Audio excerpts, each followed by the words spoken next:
Set out on this journey, my friends and kindred, with provisions of love, grace, and forgiveness. With conviction, we are all intrinsically connected, with so much in common and with beautiful difference. Put on your climbing shoes, put on your climbing shoes, put on your shoes, take me with you to the mountain top. Keep on climbing, we'll never stop.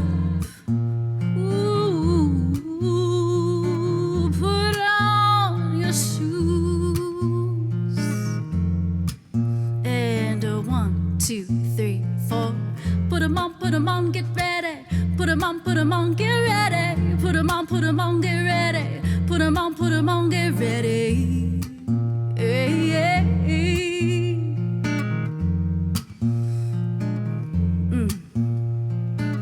Wade through streams, press on and push against the wind. Take my hand, build trust. Know my friend, you'll help me up. Sometimes we'll run and hurdle, sometimes we'll trip and stumble over rocks and crags, steep passageways. Love will lift us. Put on your climbing shoes, put on your climbing shoes, put on your shoes, take me with you to the mountain top. Keep on climbing, we'll never stop.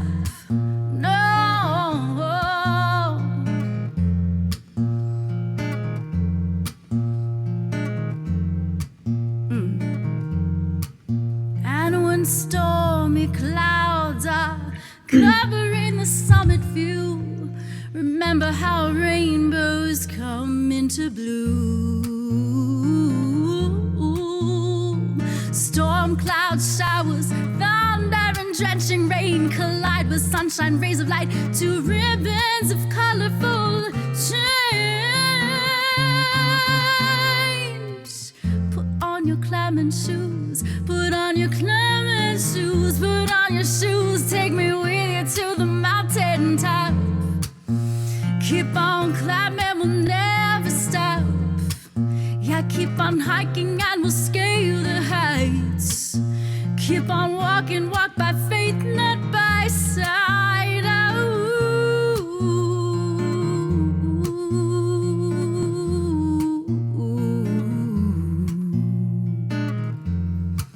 And a 1, 2, 3, 4. Put 'em on, get ready. Put 'em on, get ready. Put 'em on, get ready. Put 'em on, get ready. Hey.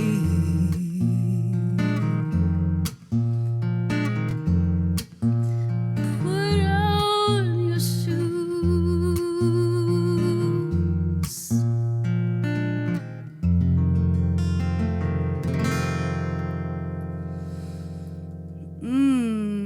Good evening, everyone, and welcome to Storydwelling. I am your host, Heatherlyn. Storydwelling is not only the name of the show.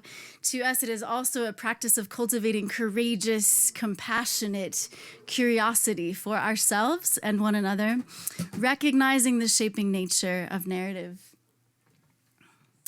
And I'm so glad to see everyone here. Tonight we have a very special guest. Her name is Kerry Connelly. She has written a book called Good, White, Racist, which I'm sure makes everyone feel warm and fuzzy inside. But I'm so grateful for Kerry and the way that she challenges with humility and grace and humor. She draws us into a space where we can be truer to our heart's longing for a world that is actually living as one and not only pretending that we are one. And so I'm grateful for her. Would you please give Kerry a very warm welcome tonight?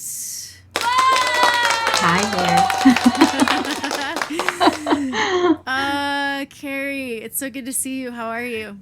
I'm great. How are you? Yes, I'm all right. It's been a full day, full with lots of goodness. Actually, we had some friends come into town from Minnesota, And Nice. we hadn't seen them in a while, and we love visiting with them. So I'm just really grateful for that. Oh, And that's good. then, and here we are now with you. So I'm I'm so so, glad. Me too. I'm Um, excited. I'm excited to be here. as we get going here, I'm wondering if you would just begin with a little context, offer us a little context for you and your story. Kind of. I Okay. know that, yeah. We'll get to like how you find yourself in the story of race, but just a little Yeah, context for you and background for you first. sure. Who is Kerry So, Connelly? so, I think anytime, just because of the nature of the conversation that we're having, I think it's important to talk about my identity and who I am in the world and how I show up. And so Mm-hmm. I think it's Absolutely. important for me to acknowledge that I am a white, middle class, cisgendered, straight, loosely affiliated with the institution of Christianity woman. Um, and I'm in seminary currently. I'm finishing up I'll be heading into my last semester at seminary, which is crazy. Mm. Yeah, and I grew up in a pretty small town with not a lot of diversity, and pretty much working class parents, and I have always been a writer. I have always been writing stuff in journals and poetry and Mm. things. I've always wanted to be playing with words, and Mm-hmm. and then it was probably around around eighth grade when I had a teacher who kind of poured into me and recognized it in me, and that was the thing that kind of Mm. changed the trajectory of my life. Really was a Wow. teacher, and teachers over the course of my career through before I got into college made a huge difference in my life. Definitely, Mm. because they saw Yeah. things in me, and I think it's really important when people see Mm. something in another person and that's beautiful and name it. Uh, Mm-hmm. it's Come on. you never know how life Mm-hmm. giving that's going to be for that person. You never know how much they actually really needed somebody to see something in them. Mm-hmm. And so for me, that was Mrs. Ring and Mr. Donahue and Mrs. Cullen. So Oh, giving it up for yeah, them. Yeah. yeah, totally, That's totally. awesome. It sounds Yeah. like writing for you has been your like medicine. It's been medicine for you. It sounds like it's been part of your process, your therapy, perhaps. And I could be totally projecting because that's what it's been for me. No, But like um, it's totally therapy. And it's also the kind of thing that I have to do. And mm-hmm. what's really interesting is that for the longest time, and I'm 50 years old. I'm almost 51, and I'm Wow. only just starting to understand that for the longest time, I'm starting to understand I might actually be good at it. Like I never, because it Mm, just came easily for me, I never really understood that it might be something that other people struggle with, right? And I think that's yeah. for a lot of people, right? The thing that comes easily, the thing that we have to do in the world, right, Mm-hmm. it's not always, it might be our brilliance, but it's not the thing that other people can do, right? And so we Mm-hmm. underestimate it. And Mm-hmm. I think it's a beautiful thing when you can start to appreciate the one thing that maybe you're really brilliant at. And I think I'm there. I think I might be getting there. I don't Yay. know. Maybe I am. I don't know. We'll see. Oh, yes. Well, I mean, I haven't read the entirety of your book, but I've read a good amount of it. And I know we have some people here who have also read your book, Good White Racist. And so I think that we would probably concur that you have definitely found your brilliance. And Thank you. especially since you're tackling such a challenging topic that a lot of white folks, let's just name it, a lot of white folks do feel a resistance to talking about racism. And sometimes it's like kind of triggering or something. Yeah. And you do a really great job of drawing us into that conversation and inviting us along for the journey with how frank you are, how candid you are, and how honest you are too, how humble and honest you are about ways that you have had misperceptions in the past and that you've had this journey of learning too. It's not like you came into the world anti-racist, even as a white woman, right? Like you had to have some encounters and some experiences. And Well, first I had to have I came into the world as we all do as a human being, and then I mm, had to be inculcated and indoctrinated into the construct of whiteness, and then I had to become aware of that, and then I had to begin to deconstruct it, and that's kind of what happens to all of us, right? Yes, And I think so. yeah, so yeah, it's a painful process for white people to awaken to the fact that we might have this thing that we really don't want in us, but it's also a privilege. It's also that's right. It's also a privilege to be able to go through life and not ever have to think about race if we don't really want to, That's right. That's right. Yeah. Yeah. So would you share with us a little bit more of some of those things that happened to you that made you, where you found yourself in the story of race? Because so many of us white folks don't even really think about the fact that we have a race, and race is in so many ways a social construct.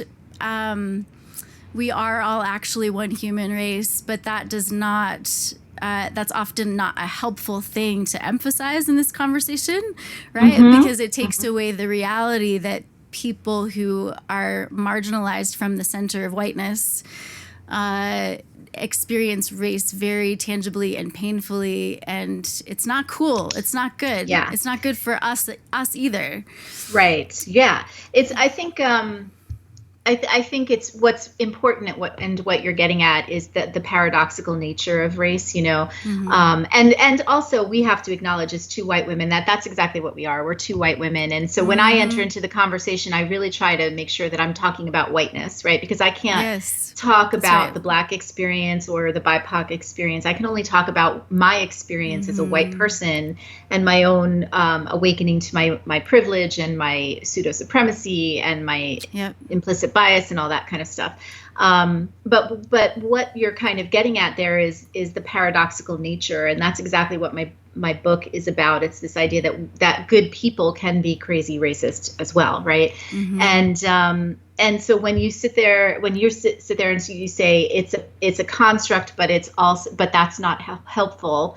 It's both things are true. It is a construct, and we have to recognize it as a construct, and doing so helps us to dismantle and deconstruct it. But it's also not something that we can use as an excuse to say, well, it's just a construct, so therefore if we ignore it, everything will be fine, which is actually something that I have been told by some white people. Like, stop talking about race because you're only perpetuating racism by talking about it, and because race is a construct. And I said, yeah, but it's a construct that has teeth and claws and does harm, right? So it has a very real impact, right? But also, I think you ask a really interesting question, and it's a different question than most people that I've had this conversation with ask. And you ask this question of, where do I find myself in the story of race? And a lot of people say, well, how did you get into this work? And but your question invites a more intimate examination, right, of what my own experience has been. And I can tell you, I talk about one in the book. When I was a small child, and my mom had decided to babysit a little boy who was Black, and my neighbor was a racist man who said horrible things, and my mom decided to stop. And so that was stop babysitting him, and that was that was one of my first indoctrinations. That mostly to the fact that old white men get to call all of the shots, and that whiteness is not something we talk about. My mom whispered the word Black, but she never even mentioned white, and that's something that's really important for us to pay attention to, is because whiteness was the agitator in that scenario. Whiteness was the actor that was doing evil. Blackness was just attempting to exist, So that's one story. And then moving forward, my growing up, it was a very white town that I was in. There were only 2 Black kids in my graduating class, 1 girl, 1 boy. And then I went to a very diverse college, and that was definitely a culture shock. And I got placed into a dorm room with a roommate who, I will say now, looking back, I can say that I think she was not mentally well.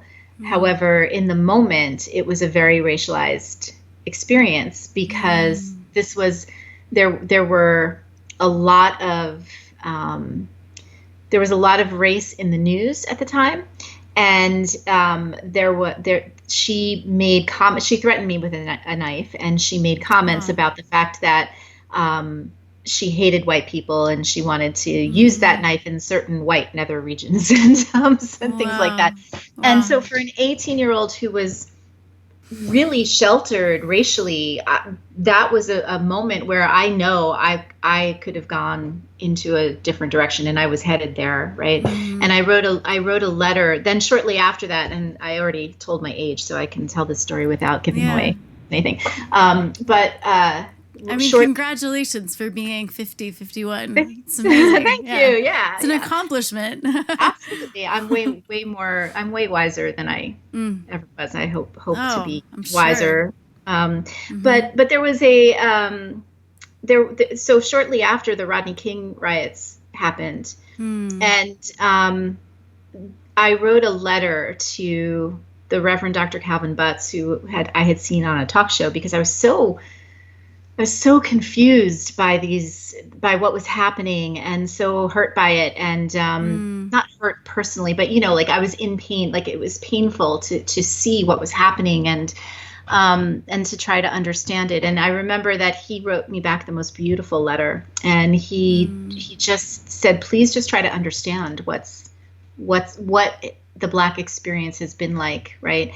And I never forgot it. Now, I didn't go and become an anti-racist. Like I didn't do that. But then much later, as I entered as I started writing the blog, Jersey Girl Jesus, and talking about race stuff and seeing the white reaction, and then moving into seminary and having the experience of first being assigned to listen to Ruby Sales on Being, and then meeting Ruby Sales and having her sitting at her feet and have her stare into my eyes and say, white supremacy is soul murder. It's murdering the souls of white people.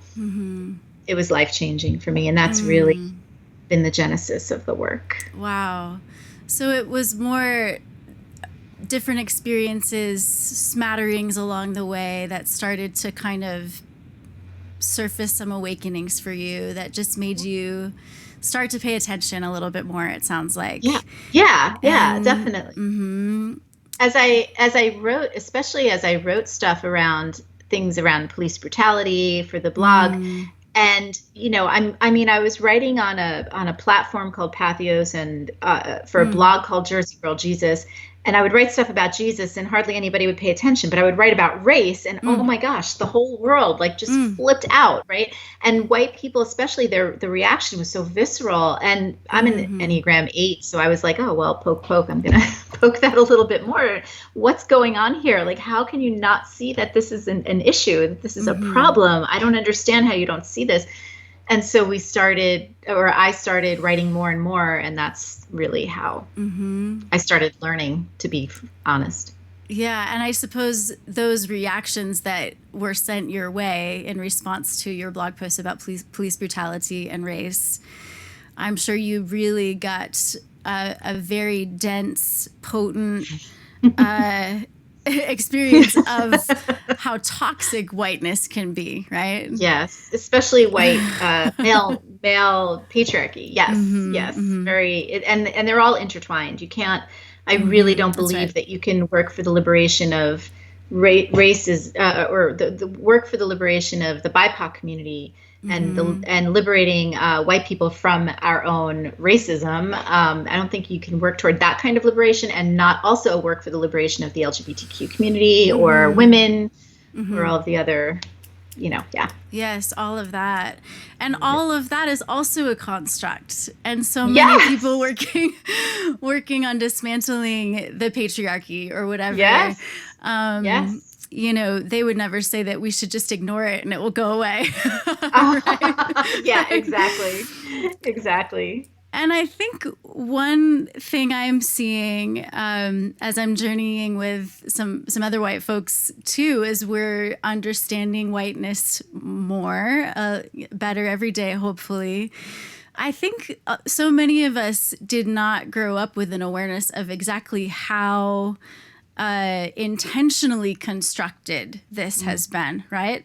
Like Yeah. so intentionally constructed and reinforced and reinforced and reinforced in all these different ways, and trying to find science to back it up. And it's very gross when you begin to really learn all of that, and overwhelming. And not only is it very intentionally constructed, it's also very intentionally constructed to remain invisible to white people, right? So it's really hard for, and I am not saying by any stretch of the imagination am I saying that this is an excuse. I'm not excusing it, and I'll talk about that in a minute.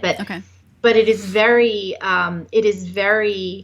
intentionally kept from us, right? Because we're not taught things like, we're not taught about redlining practices in school. We're not we're not taught about how Black Wall Streets across the country are decimated so we can build a freeway, and then we create food deserts in Black communities, and we just perpetuate poverty. Like, we're not taught any of those realities, right? What we're taught is, for maybe 4 weeks in the darkest month of the winter, we talk about, Martin Luther King, and we talk about the nice parts of his I have a dream speech, but we don't actually dig into the fullness of his work, where he's actually really challenging white people. We don't do any of that. So we can check off the nice boxes, but we're not actually learning about how whiteness is actually in play, and that's very much by design.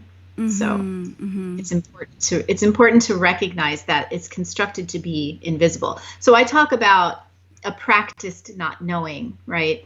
And what I mean by that is that there is a period of time that we grow up, and especially if you're like me and you grew up in an all-white town, you don't know many Black people. There's no there really isn't a reason for you to consider race as a white person, because you're not experiencing racialized, well, you are, you're always experiencing racialized information that's coming your way, and you can have a racialized experience with another white person, even if there's no people of color in the room, right? That can happen. But you're not really forced to think about it until you're forced to think about it, right? That's right. Yeah. And so, but there always comes a point in time. There always comes a point in time where you can't ignore it, that you're forced to look at a situation that's in front of you, whether it's an interpersonal situation or it's something in the news. And at that point, I believe white people, we have a choice. And for a lot of us, the easiest choice and the choice that we make is practiced not knowing. And there's a process to that, right? It looks like all of the gaslighting that we might do around Colin Kaepernick and the Take a Knee movement, for example, right? Where we will do everything to intentionally miss the point, and we will do everything we can to avoid talking about the actual topic at hand, which is police brutality and injustice. And we'll talk about the flag or the national anthem or how people need to do their jobs, or all of these other things that we'll talk about, Black on Black crime, which isn't a thing, talk about all those things except for the actual point. And that's this idea of practiced not knowing. Wow. Yes. And I believe I remember well when I was in that sort of space and thought it was the right thing, like genuinely thought that the right thing to do was to be colorblind. Genuinely thought it was the right thing to not mention if someone was Black or white, right? Like there was a time in my life when I genuinely thought that was what we were supposed to do. That was the loving thing to do. Right. And I'm assuming there were people that were giving me those messages, right? And probably people in power, positions of power, within whiteness, who wanted to retain those, and who shared those messages with well-intended, little girls like you and me. I think some of them were well-intended and some not so much, right? Depending on who they were from. I mean, you and me probably were. Totally. But where those messages were coming from, is not necessarily all that innocent, and that's the point, Right. right? So because if you think about it, when one of the reasons that I think color blindness came into fashion, if you will, is not a really good word, but is after the civil rights movement, it became really clear that it wasn't a good thing to be racist, right? And blatant, explicit racism was bad. So we no longer having, and it was very visible, right? So we had separate water fountains, and that's not cool, right? And separate bathrooms, and that's not cool. And so the idea of being explicit in our racism is actually what became the not good thing, right? But racism could still exist. It just became more illicit. It became more invisible. And that's I'm not saying that we need policy. We need to change law. We need those things, those protections in place. But we also have to understand that can't be the end of the story, that we do need to worry about changing hearts, because if the law is going to offer those protections, and we're going to stop there, what's going to happen is racism is just going to become more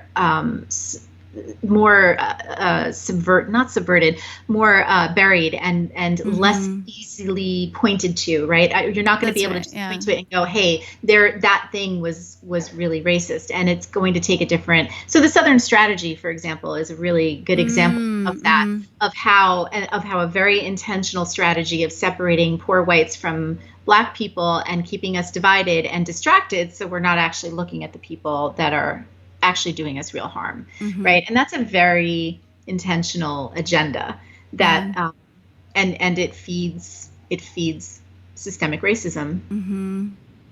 Yes, and you're talking about like the Lost Cause doctrine and the United Daughters of the Confederacy, who built all the statues that many people are trying to take down right now, and who like embedded their version of the Confederacy as being victimized into like after school curriculum, so that children would grow up thinking that the Confederate soldiers were war heroes and things like that. Yes. Right. Yeah, totally. And it's important to understand, like, people are saying, oh, well, you're erasing history. Well, let's just talk a little bit about that, right? Because we're not erasing history, we're putting history in its appropriate place, right? Like because those Confederate statues were not erected during the Civil War. They were erected as a rebellion against things like Reconstruction and Jim Crow and all that kind of stuff, right? So they were erected much later. And so what's happening when we have a statue that's in the public square and it's standing for Confederate values, what you're saying is essentially that this is state backed. This statue represents the values of our nation, right? So is that truly an appropriate? Is that really what we want, representing the values of our nation, right? It's fine if we want to preserve the history and everything, that all the complicated mess that statue stands for. That's great. Put it in a museum, but it doesn't need to be set into the public sphere and into the public square and esteemed there. Right, and esteemed there as a representation of our values as a country or as a state. Yeah. Oh, totally. Yes, I think of the history of Nazi Germany, and the people know their history. It hasn't been erased, and also you don't have statues or images of Hitler being glorified. That's right. In public spaces, right? But people know their history and they want you to remember it, and so they honor lives that were lost, people who were murdered because of racism. That's right. Rather than honoring the people who did that. Right. And so what those statues are really saying is it's a reminder to Black people and Native Americans and all of the people that the Confederacy oppressed, right? And are still oppressed by our nation today. It's a reminder that they are oppressed, right? It is not a reminder of freedom, right? It is a reminder that they are oppressed. And so we essentially, when we insist on keeping a Confederate statue in place, we are essentially asking our Black and brown siblings to endure emotional torture Yeah. by every time they walk past that statue in the public sphere by reminding them that they are not fully seen as human in our country. Which is not okay. It is not okay. It's not okay. Those they do seem to me to be like idols, idolatry to whiteness. Yes. And which should not be worshipped or revered. And exactly. And so I hella believe they should come down. And so I'm glad that some states are actually enacting policy to take them down. Yes. And put them in a more responsible place. Yes. So I'm grateful for those who also have been brave and who have been engaging civil disobedience to get their message across, because people haven't listened otherwise, right? This is a country built on civil disobedience. So for us to call that out and say, hey, that's not cool, well, then you shouldn't be American, because it's in our DNA. That's right. We're the foundation is rebellion, right? Exactly. Courtney just said for real, and and there's a couple longer comments that I will let you check out later. Okay. But I'll see if I can see how but there are definitely some folks who are here, are intently listening, are grateful for the things that you're saying and sharing. So thank you for being with us on Storydwelling tonight. And Storydwelling to me is about recognizing the shaping nature of narrative, the storylines, the scripts in our beings, the myths that we tell ourselves are so powerful. And so we have to be aware of the stories that have shaped us on a very personal level and on a very universal level.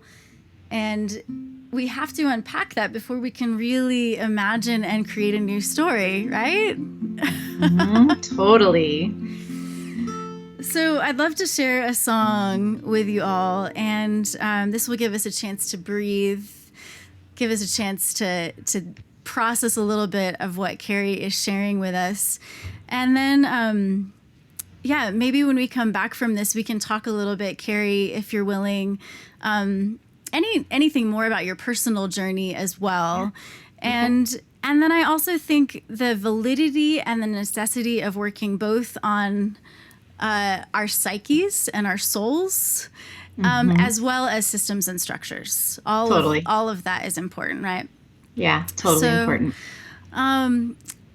So I'd love to share with you John Lennon's Imagine, because I think if 2020 has shown us anything right now, it's shown us that anything's possible.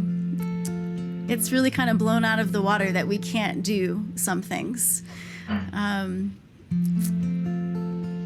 So let's imagine together what love can create, especially a love that is justice forward and cares about what is good and right and equitable.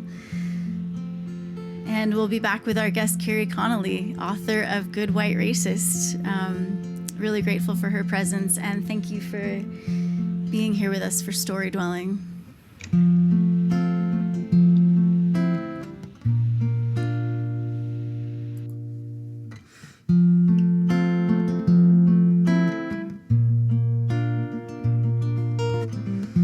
Imagine there's no heaven. It's easy if you try. No hell below us, above us only sky. Imagine all the people living for today. Imagine there's no countries. It isn't hard to do.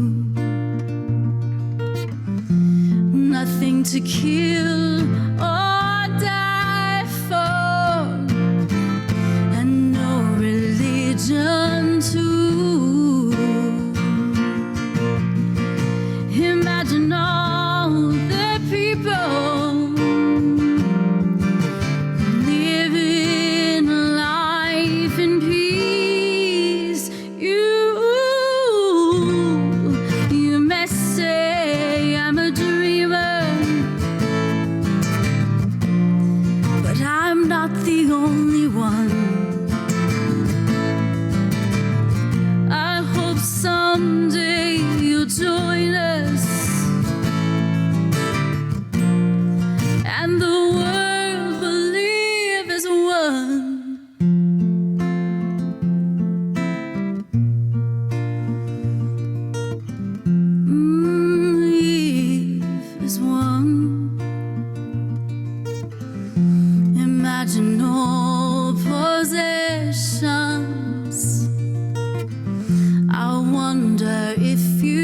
can.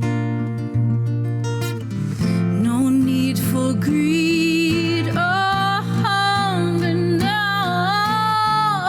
A kindred hood with everyone. Imagine all the people sharing all the world. You may say I'm a dreamer, but I'm not the only one. No, I hope someday you'll join us, and the world will live as one.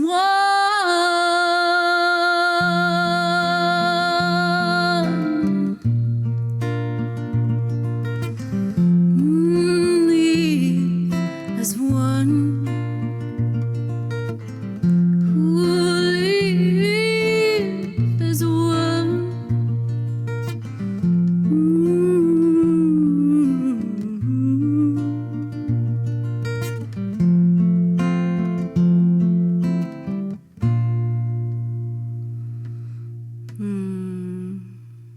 John Lennon's Imagine.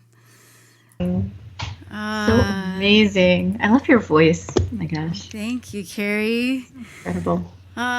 This is Storydwelling, and tonight our guest is Kerry Connelly. I'm your host, Heatherlyn. Storydwelling, not just the name of the show, but a practice that we invite you into, taking a posture of deeply listening, cultivating courageous compassion and curiosity for ourselves and for one another, recognizing the shaping nature of narrative for ourselves, because we do need to recognize what comes up for us when we hear about whiteness, when we talk about racism, for example. White folks would do well to be in touch with the somatics of our bodily responses, right, to these sorts of conversations. Where is there resistance? Maybe even before, like you had mentioned, Kerry, when we were talking about this, there's a point where you realize intellectually and emotionally you realize your resistance, but your body knows it first. And so that's a good place to start. And so we do welcome folks to take a moment and breathe, check in with your body, especially, we're white people in a process of deconstructing a whole narrative that we were oblivious to at one time in our lives. Yeah. And this is not what you had mentioned that you wanted me to talk about it's fine. before, but this is something that I think is really important, because the paradox of good people who are also racist, right, who are perpetuating racism. One of the reasons that this it is so embedded in us is that these messages are programmed into our brain at such a young age, and they are based in survival, right? So, and what I mean by that is between the time of birth to around 7 years old, we can literally die if our family of origin, our primary caretakers, decide to not take care of us, to abandon us, to shove us out of the group. We can literally die, and so our brain is designed and programmed to alter our behavior to align with with what we think the expectations of our caregivers are. So because our caregivers are not perfect people, right? If they are embodying racist behavior and language and thought and communicating those things to us, we will pick them up as a matter of survival, right? And so that's one of the reasons that those things can be so difficult to acknowledge and to address, is that this person who nurtured us and cared for us and is a really good person that we see, but also embedded this really crappy shit in us, right, is now now we have to try to deconstruct that. That's powerful stuff, and our brain doesn't want to let us do it. Neurobiologically, it just doesn't want to let us do it, because our brain is going, no, we're safe here. We know we may be crappy people, but we're safe here. Right? This may not really make us awesome, but it's safe. We know what to expect, right? and so it's this really hard work of overcoming that is and it's painful. It's not fun. It's really not fun to recognize that about ourselves. Oh, absolutely. And any of us who have unpacked any of our childhood traumas, because we all have them on some level, no matter how loving or resourced or attentive our parents were, we all have some kind of trauma, right? Yeah, Or yeah. or some that even if they were very loving and good people, they missed something. Right. Yeah. Everyone does. Right. Exactly. And so even coming to terms with that on a very personal level, I think is an important part of the whole. If you can practice that, like, okay, I can be grateful for this aspect of my upbringing, but this wasn't good. And to name it, we have to name Yes. it to heal it. Yes, it's absolutely. And also, again, it's a paradox because the reason that I bring that up. I'm so glad I'm talking to you about it. Yeah. You're very good at that. Yeah, because the reason that I bring that up is it's not to sit here and make an excuse and say, oh, well, that means that Black people need to be so much nicer to us poor white folks who, like that is not what I'm saying. What the reason that I say this, yeah, right, I know.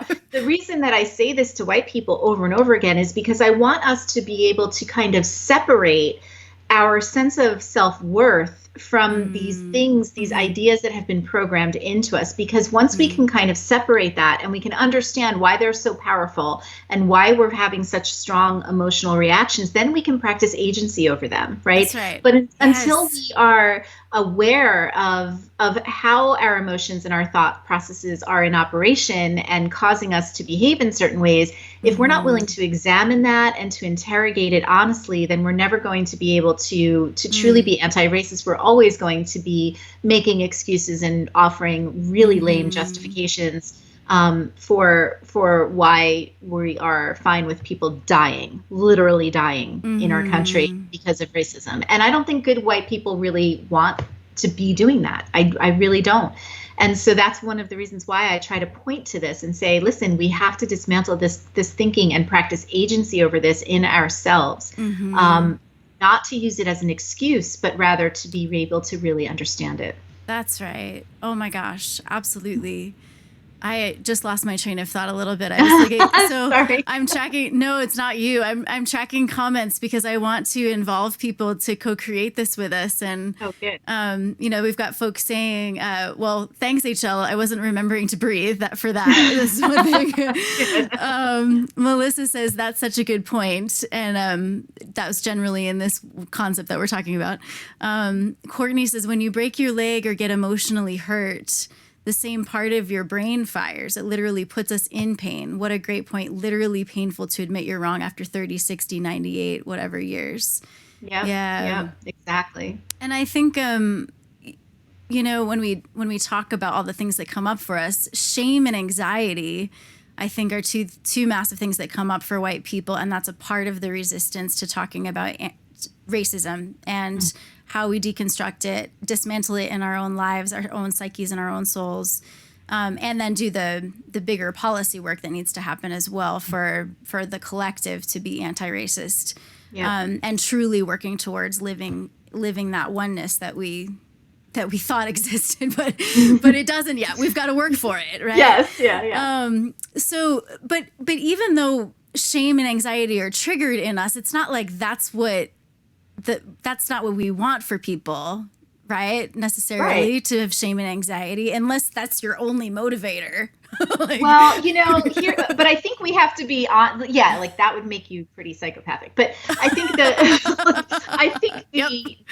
yes, but I do think that the goal here, and it's important to understand this. Like I do some coaching with faith leaders and leaders of organizations, and the first step in that coaching process, especially around this, is to kind of be a companion and to walk alongside them as they go through this process for themselves before they can go through the process with other people, right? Or lead their organization through it. And inevitably, they will get to the point where they are just grieving, sad. They go through days of just intense sadness, and I'm like, great, we're getting somewhere, right? Like this is that's right. we need to move through this grief, because we have to move through it, because that's what's going to get us to that point of lamentation, true lament, and then into repentance, right? Which is the active dismantling of this. And so it's hard, especially as a person who wants to lead white people through this process, knowing that I'm going to lead you to a place that really sucks, but you know what, for those of us who identify with Jesus, that's exactly what Jesus does too. He leads us to a place that's really sucky, and that's the cross, right? And then he moves us past that. Actually, state-sanctioned violence is exactly well, that's a whole cross, other thing. So, yeah. Yes. My. Yeah. Whew. Yeah. We could unpack that. That could be that could be a whole lot of shows. But yeah. So we have to really be willing to look at that, and then look at the way, once we do that work and honestly do that work, and once we recognize that we're going to be doing that work for the rest of our lives in ourselves, that recovery, it's not a one and done and I'm fixed. It's not like I read a book, I integrate it, and then I'm good. Yeah, it's not a checkbox. It's a lifelong practice. It is. It's like being in recovery from addiction, I think, or something. And but once we do that, then we can start subverting the system, right? And we can start insisting on different systems, and we can start taking action, right? So like, imagine the lives, and it's not enough, it's nowhere near enough, but imagine the number of lives that could be impacted if one judge in a youth court were to do this work and start to examine how her implicit bias and her inherent racism and her pseudo supremacy was in operation in her sentencing practices. And then she started to practice agency over that. Imagine how different her courtroom would be, and how subverted the school to prison pipeline would be. And, if we can start creating people or creating that kind of awareness in people who are actually working in the system, that's one way that we can begin to dismantle it and start creating change. That's beautiful. And Brian Stevenson is such a great example of that with Just Mercy. And yes, I hear you. Thank you for giving us that imagination of what that could look like in her courtroom, to be a cog in that pipeline. Yes, we want more of that. Yeah, definitely. I have a couple things on my mind, just from all the things that you've been riffing on. One is around white guilt. And I'm wondering if you would maybe just give us a picture of how you look at the difference between like white fragility or white tears, and kind of just that kind of white people not being able to really cope with the reality, and moving towards like kind of a more healthy guilt that leads to lamentation and actual grief and grief. Yeah. Which I would say we don't need to expose our friends of color to, probably, our grief process about this, because they're living with that a lot. Tell me your thoughts on it. Yeah, that's interesting. So I think that there's two different kinds of white tears, right? And there's a problematic white kind of white tears, and then there's a different kind. So the problematic kind. And I think, and I'm totally overgeneralizing and stereotyping here, so please forgive me. But in general, I think that toxic whiteness, when it's called out, when white supremacy is called out, in general, men tend to respond with anger and intimidation, and women tend to respond with manipulation through tears, right? And we've been socialized for that, right? We've been socialized to do that. And so white tears or white anger, because I don't want to leave the men out, in that. So kind of you. Yes, I know. Let's call out everyone equally. But in those kinds of situations, what's happening is whiteness is centering itself and and defending itself, right? And insisting on its inherent goodness, and refusing to be uncomfortable, and saying, you're bad. You, the person who is calling out the racist thing that I just did, you're bad because you're making me feel uncomfortable, right? And you're assuming I'm a bad person. Why can't you just look into my heart and see who I am, right? And both the anger or the tears are both saying the same thing in the ways that we have been socialized according to our gender to respond to hurt and pain, right? So that's one kind of response, and it's very problematic, right? A different kind of white tears and it took me a while to understand this because I just felt guilty every time I cried about this kind of stuff, right? And I've been guilty of the white tears, the problematic kind. Sure. But I also experienced this other kind, and that is the true mourning that happens when you as an individual comes to understand what you have been participating in and what you have been benefiting from, and how you don't want that. You don't want it in the world. You want to heal it. You don't want to be this thing or to embody this thing. And that's a real grief. And it is.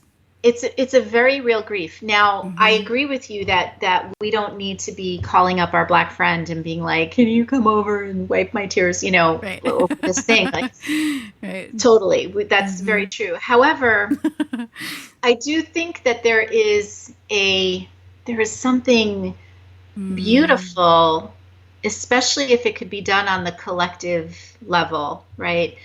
About a public, authentic, I'm not talking about performative crap. I'm not talking about politicians putting on a scarf and kneeling in some public building. That is not what I'm talking about. I'm talking about a true public lament and an acknowledgement of the wrong that we have done, and a commitment, a public commitment to do better, starting with by learning and listening to the voices that we've harmed, right?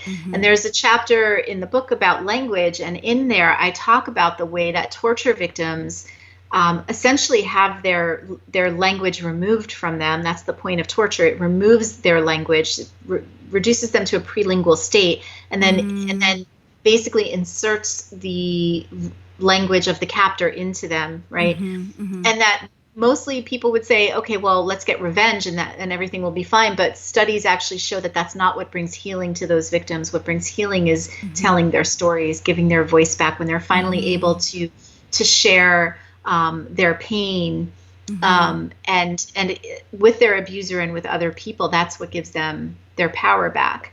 And so I think that if we were to have some sort of truth and conciliation effort where we actually did, white people actually did in some way publicly lament, authentically, not bullshit, but real authentic lament, that is, I think, now Black people and the BIPOC community has no reason to believe that we're authentic until we put actual action behind what we're saying.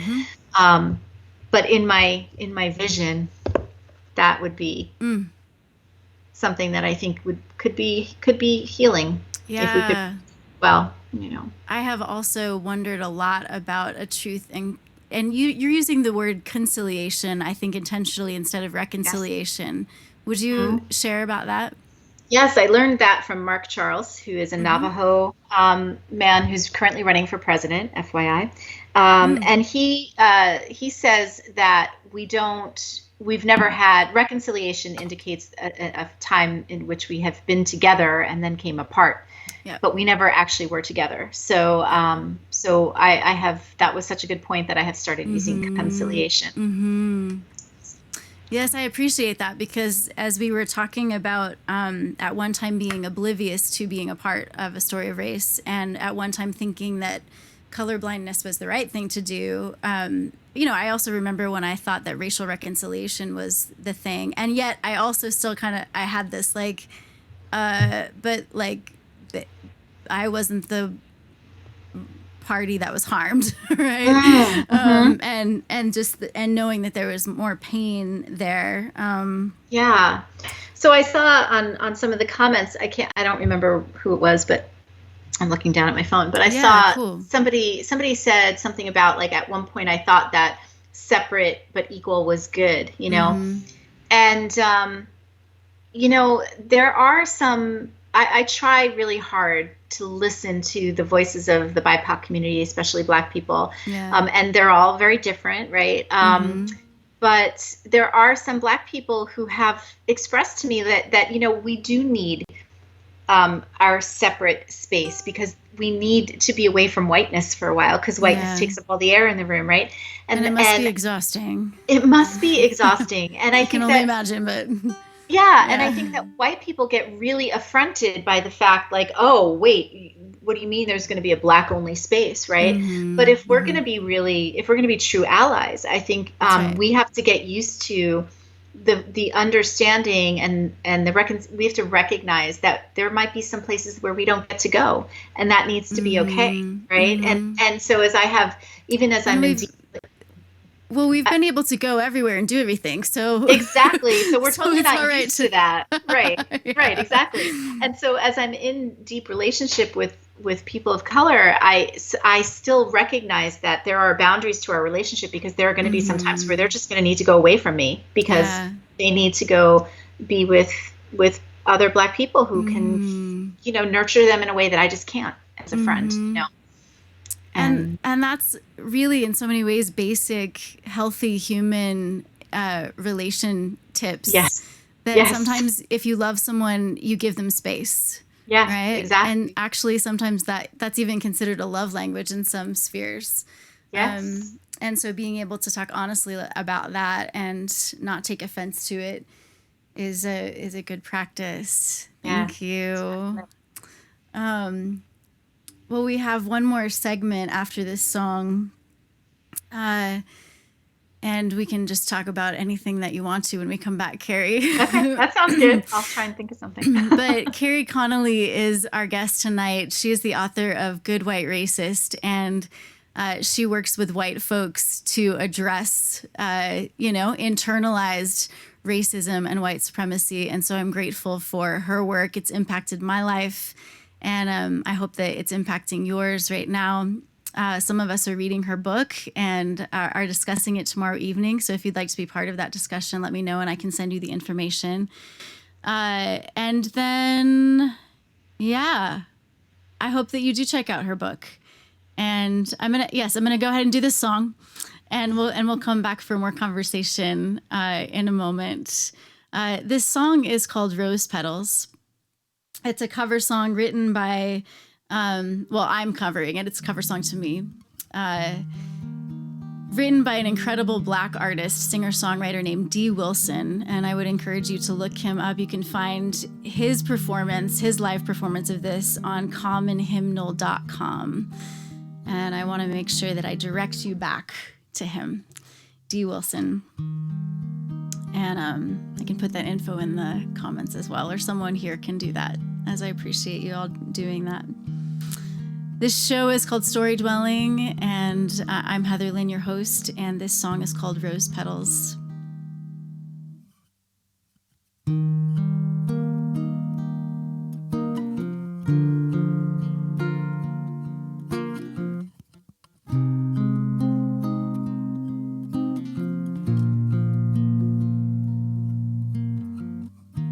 The blood of my brother was spilled on the street. He was the rose that grew out of the concrete, the same ground where his body lay, like rose petals on a stony grave. Why do we fear each other from the lies of yesterday? I'll never know. But look at all these roses with petals on the ground. They call this one Mike Brown. I'm asking you to look at all these roses with petals on the ground. They call this one Trayvon Martin. I'm asking you to look at all these roses with petals on the ground. They call this one Tyshawn Lee.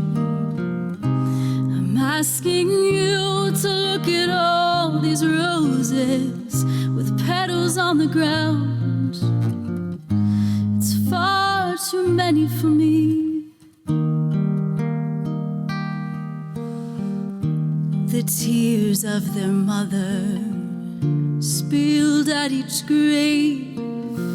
She knows the cost the whole world could not repay. And when she should have felt our sympathy, all we told her is that her baby was guilty. Do we even have compassion?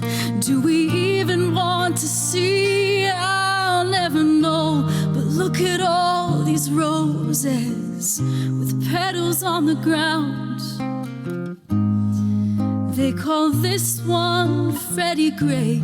I'm asking you to look at all these roses with petals on the ground.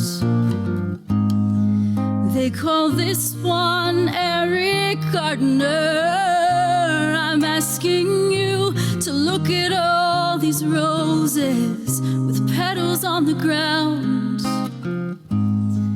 They call this one Sandra Bland. I'm asking you to look at all these roses with petals on the ground.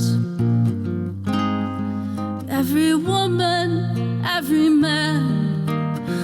Ooh, sometimes I wonder if you were more than a number. Would we ever see how beautiful and special and precious you were? Somebody told me that if only you would better decide, you would still be alive. But I'm asking you to look at all these roses with petals on the ground, like the ones from Sandy Hook. I'm asking you to look at all these roses with petals on the ground, 'cause they will change the story in our history books. So while we can, let's look at all these roses. Look at all these roses. Look at all these roses with petals on the ground. The blood of our siblings spilled on the street. They were the rose that grew out of the concrete.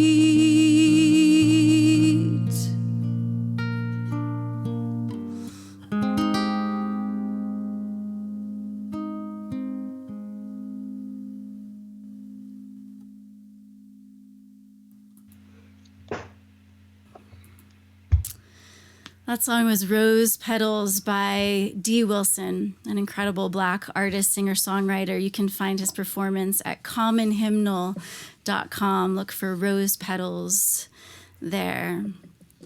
Hello and good evening. My name is Heatherlyn. I'm your host for Storydwelling, a live music and in-depth conversation show in which we invite listeners, watchers to practice cultivating courageous, compassionate curiosity for ourselves and one another, recognizing the shaping nature of narrative, because we have to take a look at the stories that have shaped us, the storylines that direct our lives, the scripts that we follow, before we can write the story that we really want to write with our lives. So I'm grateful for my friend Kerry Connelly, who's here tonight talking with us about her journey of becoming anti-racist and making it her whole life practice, not just something that you arrived to.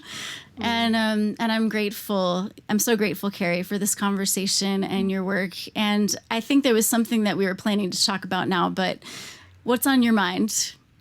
Oh, well, after that song, it's like, is there anything else I should need to say? That song was so moving and powerful. And I think, you asked a little bit earlier on to talk a little bit more about my own personal story, and it's really interesting because when I as I was listening to those the names, I was remembering in some of my research that there's this belief among white people, whether we acknowledge it or not, but there's this disconnect where we have, and this has been very intentionally done and constructed, but there's this disconnect, and it's called the savage construct, which is a horrible name, right? But it's this idea that somehow it's the first colonizers and the first slave traders created it, and it's kind of been sustained through up until now that Black people are just not fully human, right? That they don't have the full range of human emotions that we have. And that's the savage construct. That's actually, yes, that is the savage construct, right? And that's such a disturbing truth to acknowledge in ourselves, right? Absolutely. That we have dehumanized another person to that extent, right? But when you're separated and there's no proximity, and you grow up in a completely white town, and you're only fed all of these narratives of the inherent criminality of Black and brown bodies, and politicians and media and your family system, and all of these sources are telling you that Blackness is dangerous or criminal or hypersexual or all of these narratives that we have been fed. That's right. And I remember you talking about in your book, and I've seen it also in, as I'm paying more attention, that Black bodies are often criminalized, whereas white bodies are often medicalized. Yes, right? In the education system in school. And it starts young, like even in schools. Right. Yeah. Yeah, because you think about that too, and it's not just it's not just the impact that reality is having on the kids, right? On the kids involved, it's also the visuals of that all of the white kids are seeing, that Black kids are being dealt with criminal measures, while white kids are being receiving interventions, behavioral or medicalized interventions, right? So that's reinforcing this narrative, right? And so we actually, in my research I read, and I think I read this recently, it wasn't even for the book, but it was that, there's this belief that among white people that Black mothers just don't feel the pain when their children are killed. And I'm like, how have you ever sat down next to another, have you ever really looked in the eyes of a, oh my, yeah. So it just, and it's mind-boggling to me, and it renders me speechless sometimes. That is. It just makes me think of when you said that Ruby looked into your eyes and said, "White supremacy is killing the soul of white people." Yes.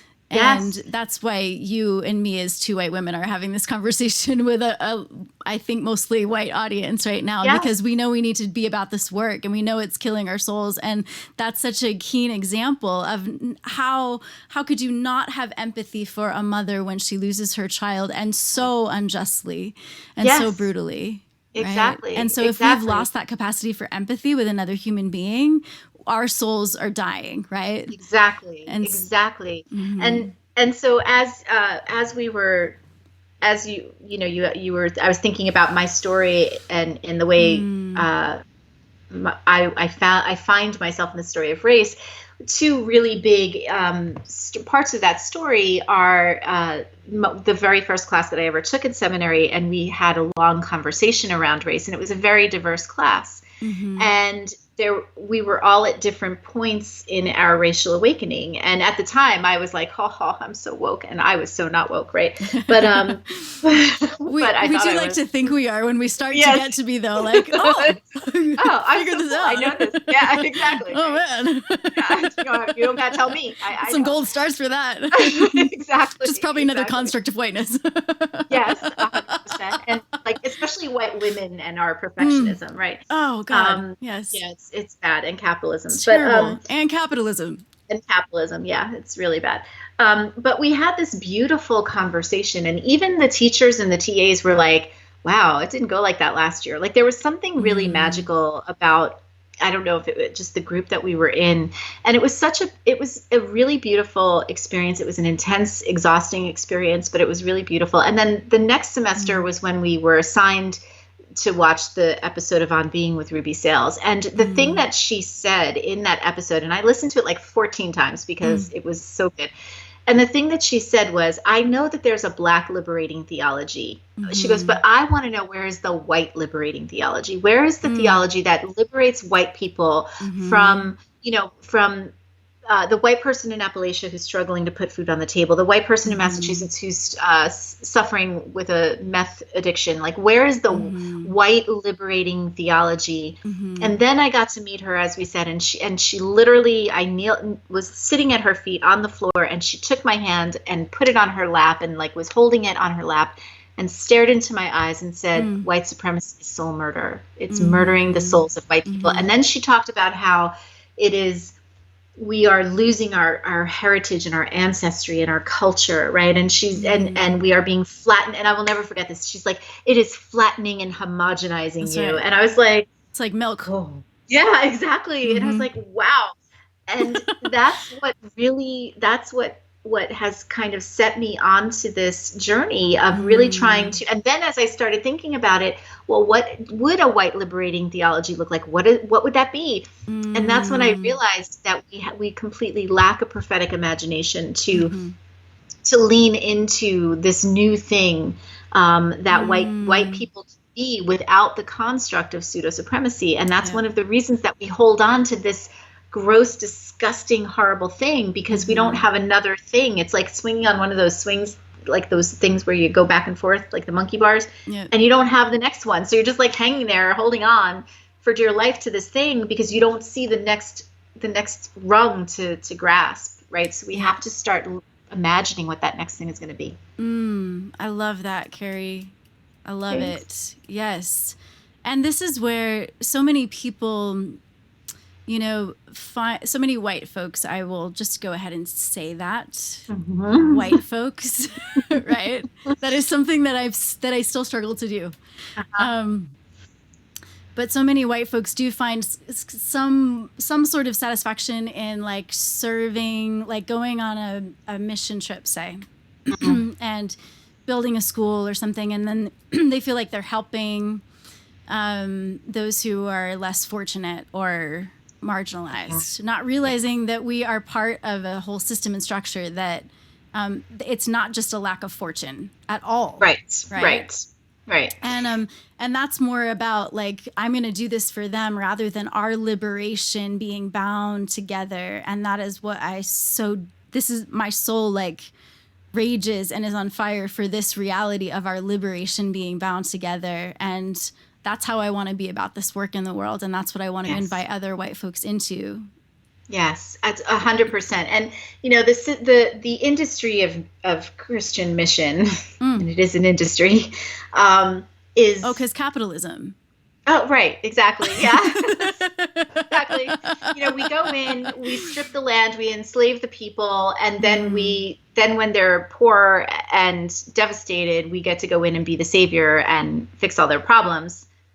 It's a hot mess, right? So one of the, and that's one of the things, that's one of my critiques of the church right now that I see, and one of my critiques of, and I'm not the only first person to be saying this by any stretch of the imagination. Everything that I've learned from the BIPOC community. But it's, we go in and we like to feed hungry bellies. And don't get me wrong, that's important. It's important.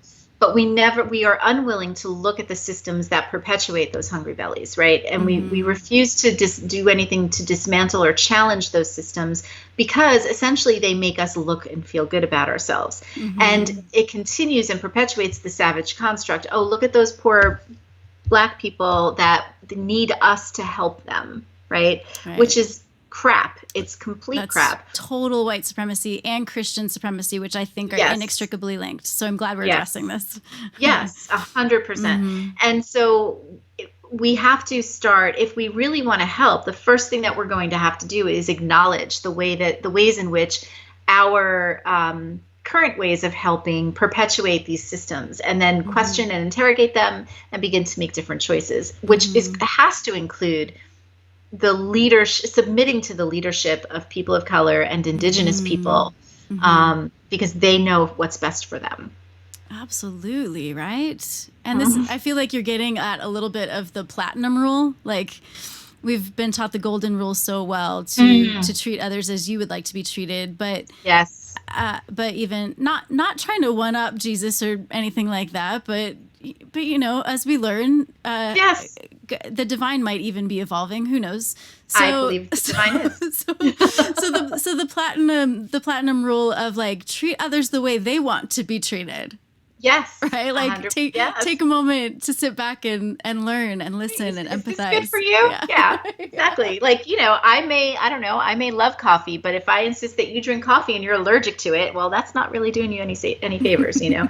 So, yeah. And it's interesting what you just said about the divine, because I was in a class recently, and a rabbi came in and was teaching us and taught us that what is traditionally translated as I am that I am, you know, in Genesis, is actually a really bad translation. It actually is, I will be, something along the lines of, I will be all that I have yet to become. Or something like that, or I will be all that I am becoming, or something like that. Wow. So it's a constant state of becoming, and I think that is really important. It's not just beautiful; it's also really, really important for us to understand that we are constantly in a state of becoming, and that God is not static either, and so that God can reveal God's self in new and beautiful ways. And so if that means that there's now a platinum rule, I think God would be totally cool with that. I love it. And I appreciate you. Like I said, I do feel that white supremacy and Christian supremacy are inextricably linked, and that also needs to be named. And it is ironic in a lot of ways, because Jesus actually was a brown-skinned man who was executed by state-sanctioned violence. Basically, Jesus was lynched, right? And so those of us white folks who resonate with the teachings of Jesus and find them of value and worth to our lives, wow, this is exactly the sort of work that we need to be doing, and untethering, and it's so tangled, but we got to untangle it, right? Slowly, patiently. It's like a tangled necklace. You just gotta it's true. Yeah. You know, James Cone, who's an amazing, he was Black liberation theologian. He wrote an amazing book called The Cross and the Lynching Tree. And you know, from his work, I learned that lynching is a very particular kind of murder, you know, and Jesus absolutely was, the crucifixion was a lynching, because the purpose of crucifixion was not just to kill somebody. It was to kill somebody in a very public way in order to maintain social control over people groups. It was an act of example. Yes, it was an act of intimidation and shaming, right? Because it was considered really humiliating a humiliating way to die, and it was very public, right? And so that's exactly what. And it was state sanctioned, as you've pointed out. And that's exactly what modern day lynchings are, right? They are designed to humiliate. They are done publicly and with the state's approval. And they are designed to, and I include police shootings in this, as lynchings, right? That they are designed to maintain psychological control and social control over a people group, to let them know that this could happen to them if they misbehave, right? and that's a really it's a brutal truth, but it's something that I think it's something that the cross points to. So for those of us who say we care about that, I think we need to look really hard at that. And who would Jesus be aligning himself with, and who would he be saying, you've got a problem here, Just a couple of comments here. By the way, I noticed earlier that Toby said they have listened to your book twice. Oh, wow. Thank you. Great.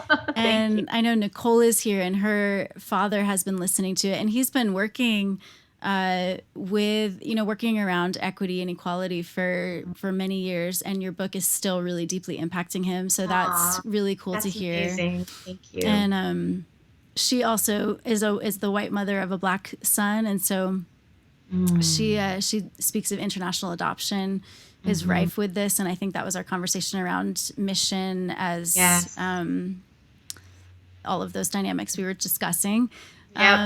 Jody says, real deep grief ruined my vacation. At an all-inclusive resort in Mexico years ago, I worked so hard for that trip, but then I was confronted with cultural appropriation, colonialism, wealth disparity, and designated white spaces carved into indigenous beachfront property. We normalize it so entirely in the U.S. And she also looks like resonated with the idea of Christian missions as an industry. Yes. Wow, our time has gone by so fast, Kerry. So fast. I feel like we've just barely scratched the surface. I know. There's so much more to say. Oh my God. So it crossed my mind that we could do like a whole series on this together. Oh yeah. So we could check in on that.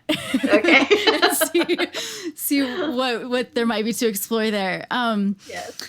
So I have one more song to wrap us up with, but before we go, I mean, there's still so much I want to ask you, but maybe just to, I know that there's a lot of people in our audience tonight who are doing that work that white people need to be doing.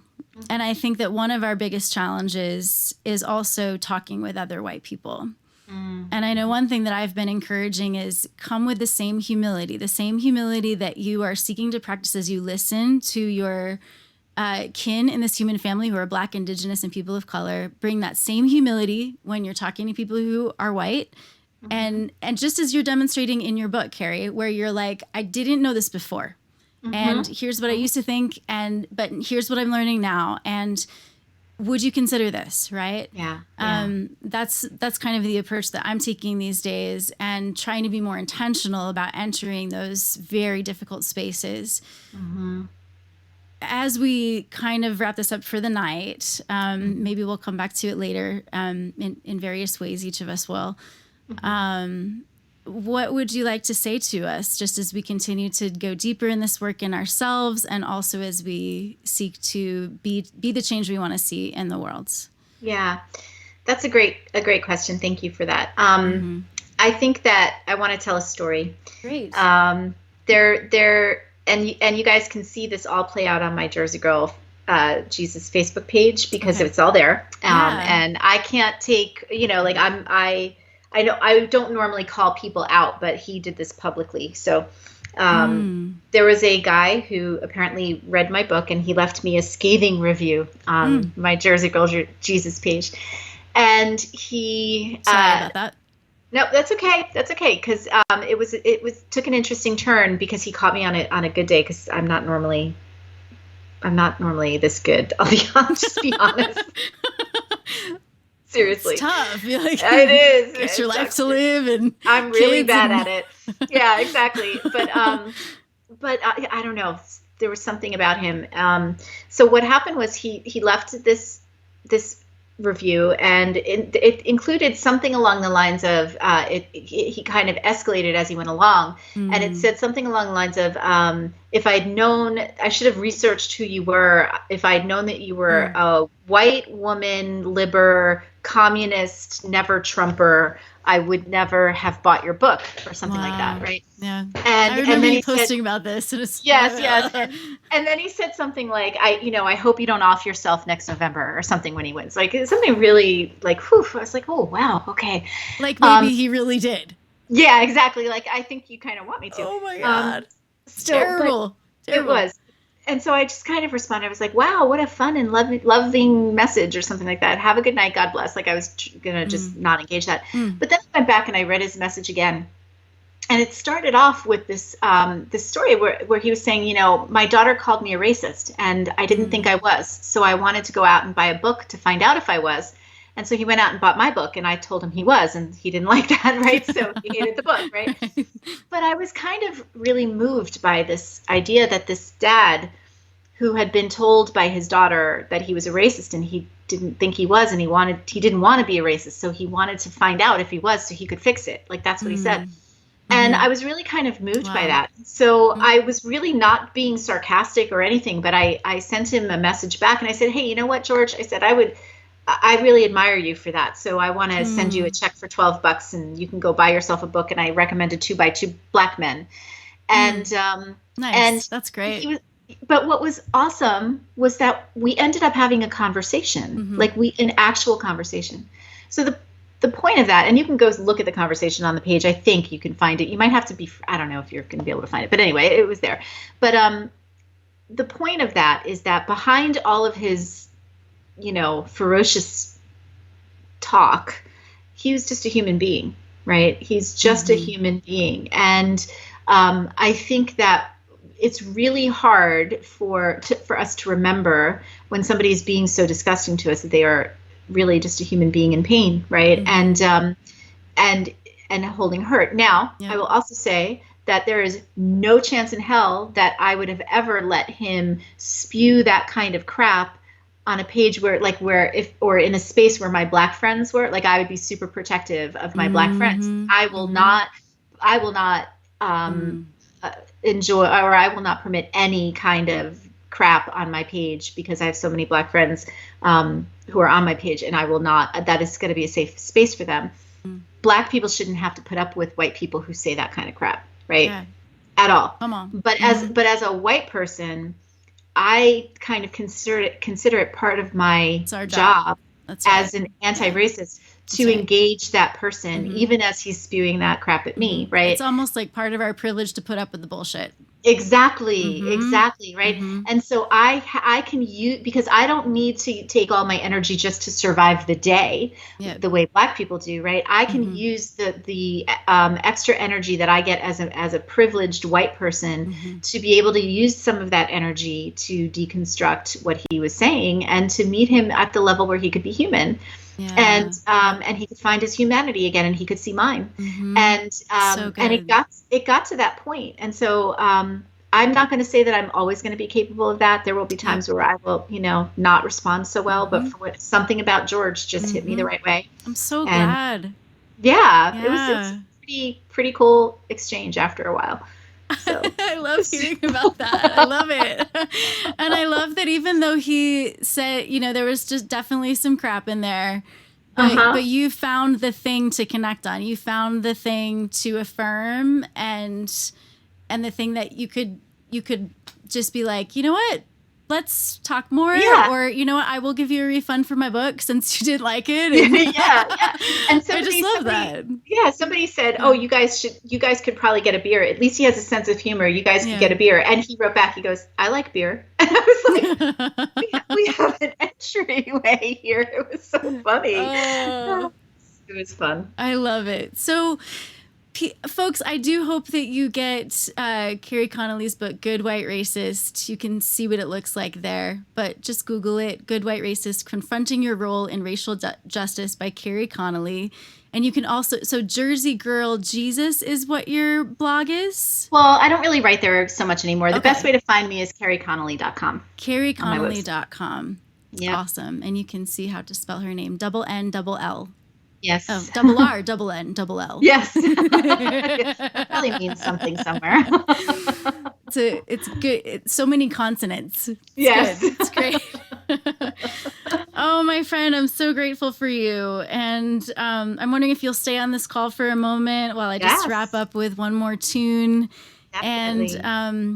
And yes, I would love to continue this conversation with you personally, publicly, however we discovered that would be beautiful and edifying and life-giving for both of us and I love it. Our following. So I guess you can't hear people's applause, but I'm just going to give you a little applause there. Yay, thank you. And you all can certainly comment to Kerry and give your gratitude and your good nights to her for now. And I'd love to share with you this old spiritual that sometimes I am reticent to share, since it is a Black gospel song. So it certainly did not come from me. But it is a beautiful song about the stirrings. Wade in the water. And some of you might know that this is associated with songs of the Underground Railroad, songs that were sung as those who were enslaved were seeking their freedom and their autonomy and agency. Those who were helping bring about emancipation would sing songs to get their messages across, to direct people to their space of freedom and liberation. And obviously, those spaces were not complete and full emancipation and liberation because they were not full places of equity, equality, and justice. So I feel that lately, in the currents of our world, there has been a stirring. I do feel like God is troubling the waters in a really good way and asking us to wade in. And we can think of this anyway. We can think of the divine as love, as an activated force in the universe that is subversive and subtle and also powerful and transformative and defiant of the powers that be. And so thank you again for joining us for this conversation tonight. For those of you who have been engaging Kerry's book, for being about this work that white people need to do to be anti-racist in the world. And I wanted to close with this just as a call to let the waters in our beings resonate with the waters outside of us that are getting stirred up. And my friends, let's wade in. Let's wade in.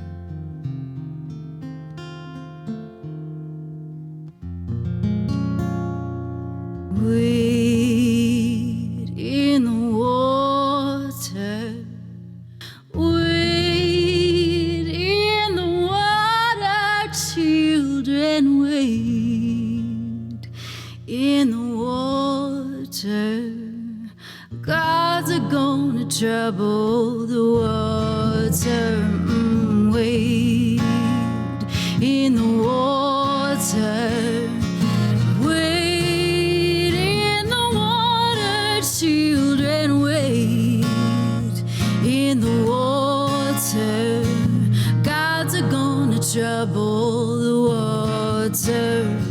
See that host all dressed in white. Gods are gonna trouble the water. The leader looks like the Israelites. Gods are gonna trouble the water. Oh, wade in the water. Wade in the water, children, wade in the water. Gods are gonna trouble the water. Look over yonder, what do I see? Gods are gonna trouble the water. The Holy Ghost are coming on me. Gods are gonna trouble the water. Oh, wade water. Wade in the water, children, wade in the water. Gods are gonna trouble the water.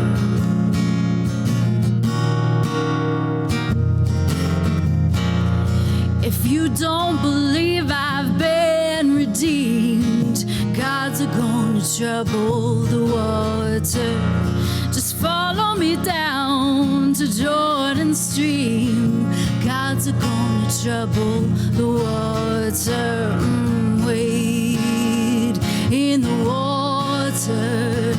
Wade in the water, children, wade in the water.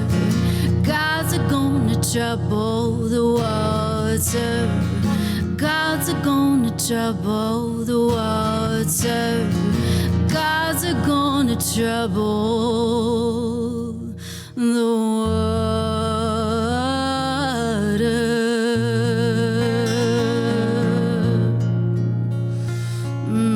So let's wade in, friends. Peace to you and yours. Thanks again for joining us tonight. We'll see you next Wednesday.